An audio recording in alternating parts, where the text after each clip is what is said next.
రాష్ట్రంలో తాజా పరిస్థితులు, సమస్యలు, ఇతరత్ర అంశాలపై చర్చించేందుకు ముఖ్యమంత్రి చంద్రబాబు ఎమ్మెల్యేలు, ఇన్ఛార్జీలతో ఇవాళ వర్క్షాప్ నిర్వహిస్తున్నారు.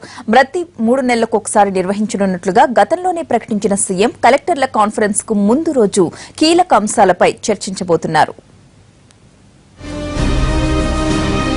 ఏపీలో అధికారంలోకి వచ్చే సగం కాలం ముగిసిన వేళ ప్రజలకు మరింత చేరువయ్యేందుకు, ప్రతిపక్షాల వైఖరిని ఎప్పటికప్పుడు తిప్పికొట్టేందుకు అనుసరించాల్సిన వ్యూహాలను రచించేందుకు ప్రతి 3 నెలలకోసారి వర్క్షాప్ నిర్వహించాలని టీడీపీ నిర్ణయించుకుంది. దీంట్లో భాగంగా గతంలో 3 రోజుల వర్క్షాప్ నిర్వహించగా ఈసారి ఒక్కరోజు నిర్వహిస్తోంది. సభ్యత్వ నమోదు, జన చైతన్య యాత్రలు, సంస్థాగత ఎన్నికల నిర్వహణ, ప్రభుత్వ పథకాల అమలు, ప్రతిపక్షాల వైఖరిపై ఇవాళ రోజంతా చర్చించనున్నారు.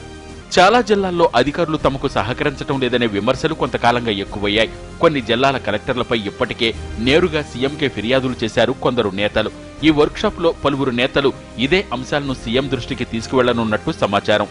అలాగే నేతల పనితీరు మీద చంద్రబాబు నివేదికలు సిద్ధం చేసినట్లు తెలుస్తోంది.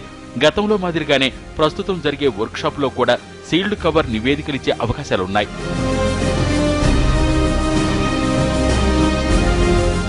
ఇక సభ్యత్వ నమోదు, జన చైతన్య యాత్రలో వచ్చిన ఫీడ్బ్యాక్, క్షేత్రస్థాయిలో ప్రభుత్వ పథకాల అమలు, ప్రతిపక్షాల వైఖరి తదితర అంశాలపై చర్చించనున్నారు. ఇప్పటికే జన చైతన్య యాత్రలో వచ్చిన ఫీడ్బ్యాక్ ఆధారంగానే 3.5 లక్షల పింఛన్లు ఇచ్చేందుకు కేబినెట్ ఆమోదం తెలిపింది. ఇదే తరహాలో ప్రజల మనోభావాలు ఎలా ఉన్నాయనే దానిపైన ఈ వర్క్షాప్ లో చర్చించనున్నారు. దీని ఆధారంగా కలెక్టర్ల కాన్ఫరెన్స్ లో సీఎం కొన్ని సూచనలు, అధికారులకు ఆదేశాలు జారీ చేసే అవకాశాలున్నాయి.